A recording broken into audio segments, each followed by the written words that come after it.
Yo ho ho! What's going on, guys? This is Grim Reaper bringing you a One Punch Man review.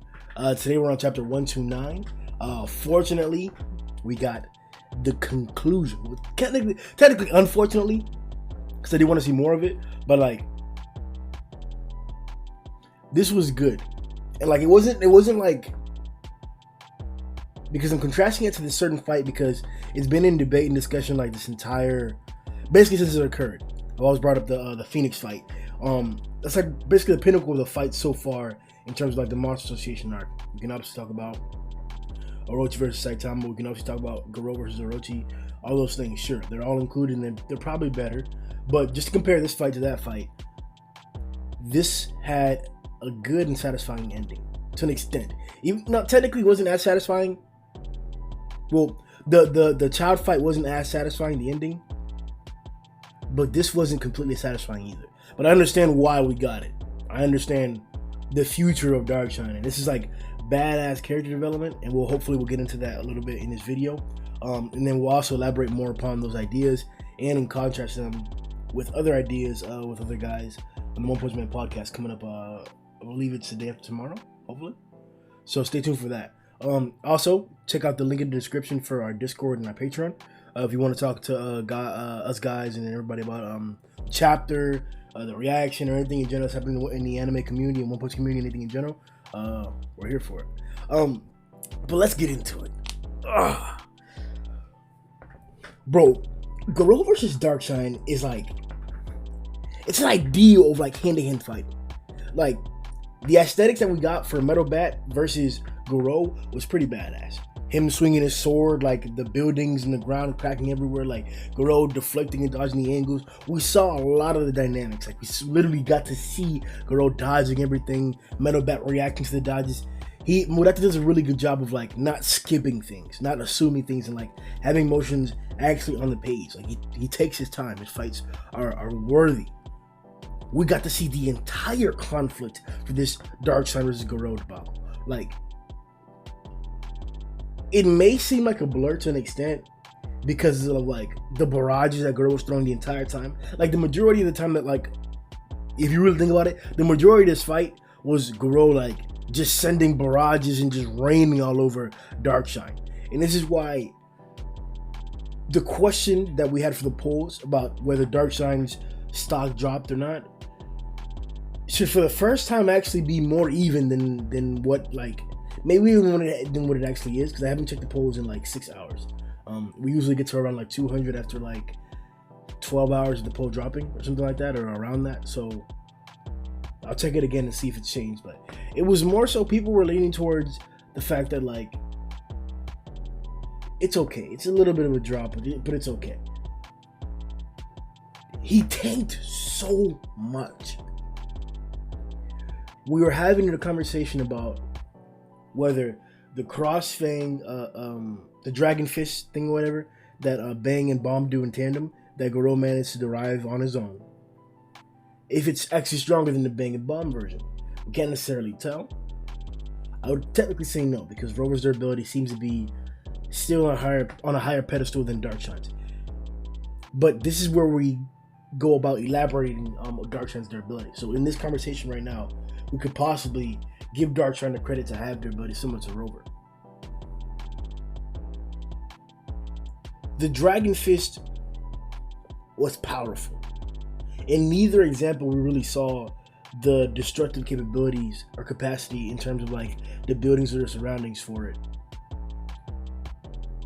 But Rover was sent flying. Darkshine really wasn't. He actually countered it with his Super Ally Bazooka.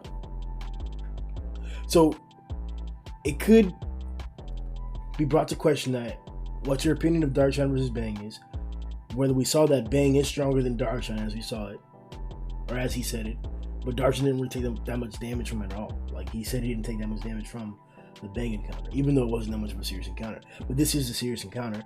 Darkshine has been put on the ground. He has spat out blood, but he got up pretty quickly at the end there, and he got his fist back up, even though he was afraid. But it didn't seem like he was out for it, or even really incapacitated that much. Really, he's fairly fine.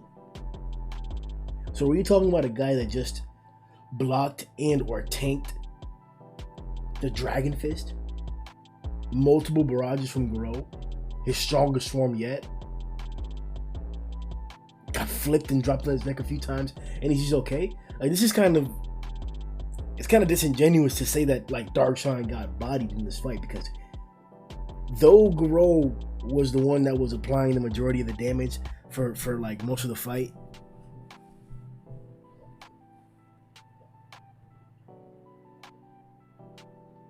how do I put this? Like,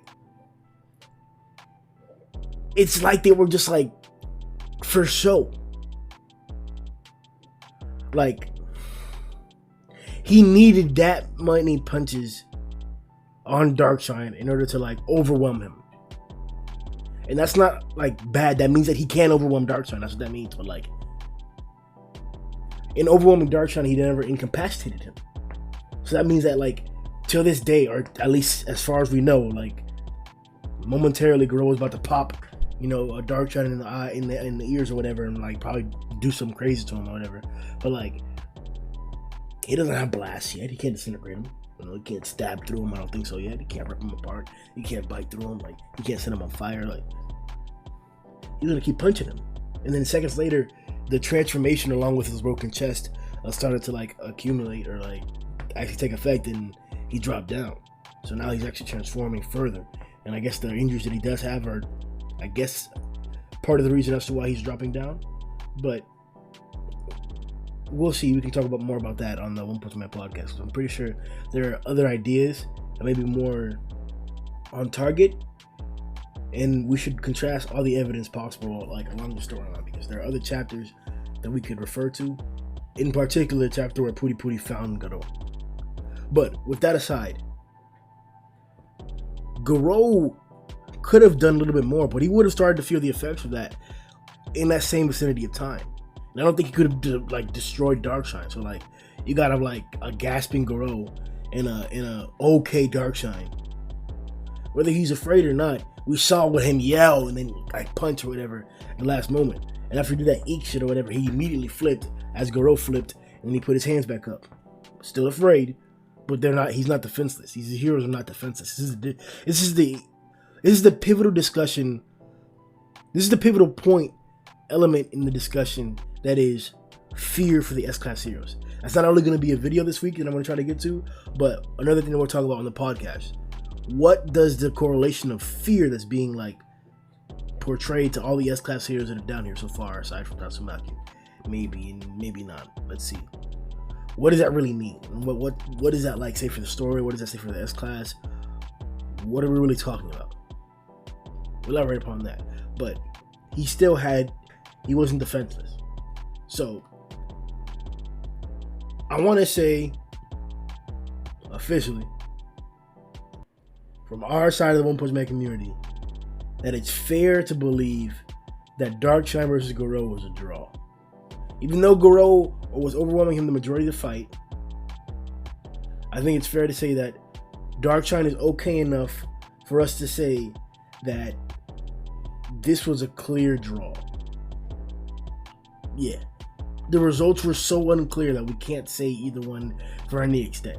You can mention facts on both sides, techniques on both sides, feats on both sides, and one may outweigh the other, but it doesn't necessarily mean that the numbers may outweigh the others in terms of reasons, but the significance of those reasons may not outweigh each other. So I think it's more of a situational aspect right now as well, that like, we just don't know enough of what's wrong with Darkshine in terms of physically to say that like he lost, or that he's out, or that he's injured like that. I don't see it. The bazooka, we can finally establish its credibility. I'll give it to you. The bazooka is strong.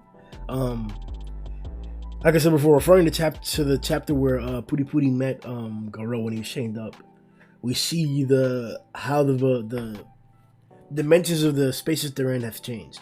From that stall, like cell type place that Puri Puri walked into and saw Garou there, him breaking out, busting Puri Puri through the wall, Darkshine walking up, the tackle, the shoulder thrust, causing more destruction and more destruction. There's different things that have happened throughout the fight and throughout the encounter that have changed not only their direct setting and positioning, but like the things around them and like maybe even the things supporting that are encountered with other people. That's referring to like why the ceiling is falling at the end of the chapter. Maybe that their destruction is now correlating with something that Tatsumaki's doing, or maybe Tatsumaki is the reason why things are falling apart in general. Whether that's the case or not, we can give credit to the bazooka and Garou matching it. We don't know how much is of which, but it's fair to say that since they clashed and it was pretty even and they were pretty much okay after it, that them together pulverized all the area around him, and that's pretty crazy to see. Please remind me in the comment section below to make this a poll question. I think I wrote it down, but just remind me, because we have a lot of polls we can do for this week. Remind me to ask the giant fist strike 100% versus the super alloy bazooka, or should we do Goketsu Stadium Punch versus Garou matching the bazooka? Which of those two questions do you like more, or do you think is like, or do you like better, and which one do you think like other guys would like better? Because the point is to get more votes, more people to get into it. So yeah, Darkshine's backstory. I know we had like a little like confusion with like the whole skin color changing or whatever. I guess it's fair to say that he is Asian, and that like the emphasis is that like the stronger they got, the bigger they got. That I guess like it's something like a Saitama thing for his hair. I'm guessing that he didn't cut his hair off because he didn't say that his hair just fell out. But like I'm correlating the skin color change to the spray tan that like bodybuilders use or whatever. And I guess it's an exaggerated extent because this guy is the pinnacle of all of this. And we saw like his presentation whenever he was actually getting tested. Whenever we got the backstory for the S class or whatever, and he had that belt on. That belt on is I correlate it to like weightlifting and stuff like that, because that's how I've seen those belts when I went to school and did football, and we use it in the weight room only. So you can imagine that professionally or out of the school setting, you'd only see that in like weightlifting competitions or in like private gyms or like for business gyms or whatever. So I'm assuming it's to that extent that he's a bodybuilder and he just took the hero work right after that. Regardless of that, we see that he had that power struggle similar to other people. That story or that reference that we got to Darkshine started out like the lowest of the S class and made it all the way up here, a huge jump just like a bunch of other guys. Like, that gives credit to his backstory. He's always been at the bottom and he's always pushed forward, and now he's here at this level. But it's interesting to bring up this question, and I wanna kind of elaborate on this question a little bit more later on. But like, I don't know how to really address it because I think it's disregardable. He worked so hard to get to a high level. You have to go through tough things. There's nothing here that's implying that he didn't go through or he doesn't have a tough work ethic. But it does seem to be that like he hasn't really encountered anybody to challenge him. So when he did receive a challenge, I guess he got surprised by it, and he realized that he didn't really want that. He really wanted just a good win. I don't know how to take that into direct context, because are we to say that like he was so strong that everybody that he encountered was just weaker than that? Like, are we to seriously believe that there are some heroes that haven't encountered tough threats? Maybe this is an argument that can be used to assist the pro-fear side, the pro-fear argument. I think the pro-fear argument, in terms of like the big fear discussion we're going to talk about for the S class, is that, yeah, these guys haven't encountered these dragons or dragons of this level before, and they're really, really tough, and like they haven't fought guys as strong in a long time or like ever, so they don't really know how to act or like react to it or like deal with these problems. That could be the case. This could be Darkshine's version of this, as we see with Atomic, and as we see with Amai and the other heroes in tow. But at the same time, Chad Emperor made it out, and he has to be taken into equation as well. Bang and Bomb also made it out, We know the stipulations of Rover, but they must be taken into the situation as well. I don't know who else to like equate into the conversation, but like that should be a good conversation. Like, how much fear is really affecting these heroes? How much of fear is really detailed by them not having encountered people of this strength before? How much that's really what's going on, or like whether these guys just are messing up because of like some other factor, or like they're too cocky, or like they're underestimating the enemy and like they're stronger than them, but they're not trying their hardest. I've seen before in like bleed tropes or whatever. So that's why I'm bringing it up. That like I don't know the true intention of what this fear portrayal is trying to give us. Like, is Murata saying that like, or excuse me, is one saying that like they haven't fought people this strong before and they were so arrogant, so like they got caught off guard, or that like they're stronger than these people built because they're so arrogant they got caught off guard? I don't know. But Grow the Hero is an interesting conversation to have. I won't talk about it here because I kind of want to talk about it with Matt. Matt was the one that was really like, he was talking about different possibilities. I think Amai was involved as well, but like I'd probably like try and listen to some of the older podcasts where Amai and like maybe like the possibility of Garou being a hero were brought up, probably in like chapters where Garou was showing up. So podcasts that correlate with chapters involving Garou are probably ones where we talked about that. So that's what I'm gonna leave that to that. Could Garou become a hero? We'll do that, a poll question like that too. Tatsumaki saves Darkshine. Is it Tatsumaki? Probably Tatsumaki. If it was Psychos, it would probably be something like horrific going on to Darkshine right now. And there's like this destruction going on because she's flipping the association base now. When she assumed the big destruction that was going on earlier, she assumed it in front of Psycho. She called it. She said it was Darkshine probably. Whenever Psycho's mentioned a bald head, so she may probably sense or know the general direction and location of Darkshine because she probably felt or knew the general direction of that explosion when it happened. So I could see her sensing Darkshine's location. But this is a problem that we'll talk about. She can't know where other people's locations are. Like, that was mentioned before, that like she didn't, people don't know who they are. I guess she was able to sense out, yeah. She was able to sense out Psychos, yeah. You're right. But I don't know if that was because of the psychic trigger, like a psychic like learn line. Like you see the force, or you sense out what the source of the psychic power is, and you subtract there. I don't know if it's like that type of concept, or like if you can just sense people in general. If you can sense people in general, then it's possible that she's able to protect a multitude of heroes. And that would save Atomic Samurai momentarily. That would save a My Match momentarily. That would save Gums momentarily. Probably save Child Emperor momentarily. Tatsumaki coming to all the heroes' rescue would be pretty efficient right now. To what extent, we don't know. Is she going to bring them all together in the same location as she flips the entire association over? Hopefully.